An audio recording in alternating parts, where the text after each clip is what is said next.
هنعمل دلوقتي شعرها ربطة كحكة، وهنوريكم ازاي ديل الحصان الرباط بيبقى خطير عليه. ايه ده؟ ايه رايك في الحلاوة؟ حقيقي انا بشكر ليلي سنتر جدا جدا على التعاون، وحقيقي مش اول مرة اتعامل معاهم. شكرا جدا على ذوقكم.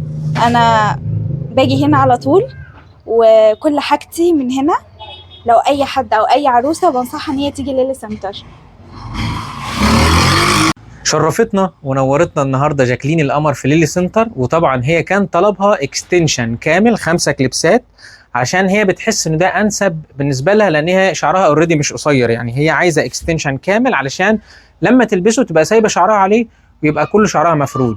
طيب بما انه درجه الاكستنشن ما كانتش متوفره، فاحنا بنرشح لها ديل الحصان الكيرلي الرباط الحراري، علشان هو فعلا بيبقى شكله تحفه، خصوصا لو اتعمل كحكه. هنعمل دلوقتي شعرها ربطة كحكة، وهنوريكم ازاي ديل الحصان الرباط بيبقى خطير عليه. ديل الحصان الرباط الدرجة هو نفس الدرجة بتاعته بتبقى نفس لون شعرها. ايه رأيك في الدرجة يا جاكلين؟ تحفة جميلة جدا. متهيألي انت خدت منها اكستنشن قبل كده صح؟ ده حقيقي. اوكي، انا هوريكي بقى لما نلبس ديل الحصان الرباط ازاي هيبقى فارد على الظهر، ازاي هيبقى شكله تحفه بربطه الحشوه الكحكه، وازاي هيبقى عليكي اروع كمان من الاكستنشن.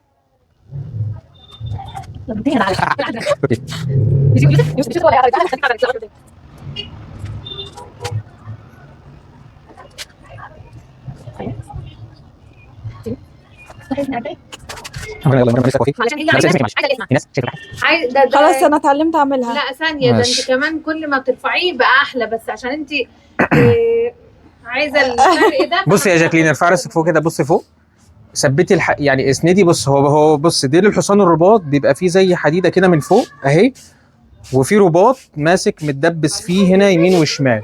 احنا بس بنثبت الحديد اهو من فوق حشوه الكحكه. ليه بقى؟ لان لما الحديده دي بتتثبت بيبقى بيديها فوليوم وشكل.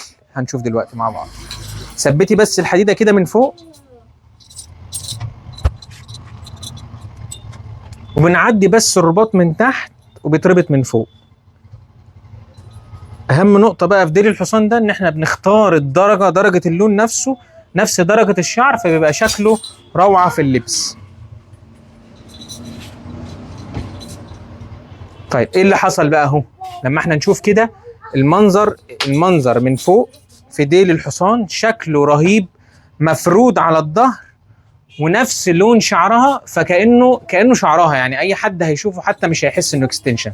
طب لو حد شده كده، لميه كله وشديه من شعرها، خلاص انسي. طالما مربوط بالطريقه دي هيبقى شكله حلو. الرفعه دي بتاعت الحشوه الكحكه اصلا مدياله شكل رهيب. ايه رايك؟ تحفة تحفة جدا. انتوا اصلا كل حاجاتكم روعة للامانة.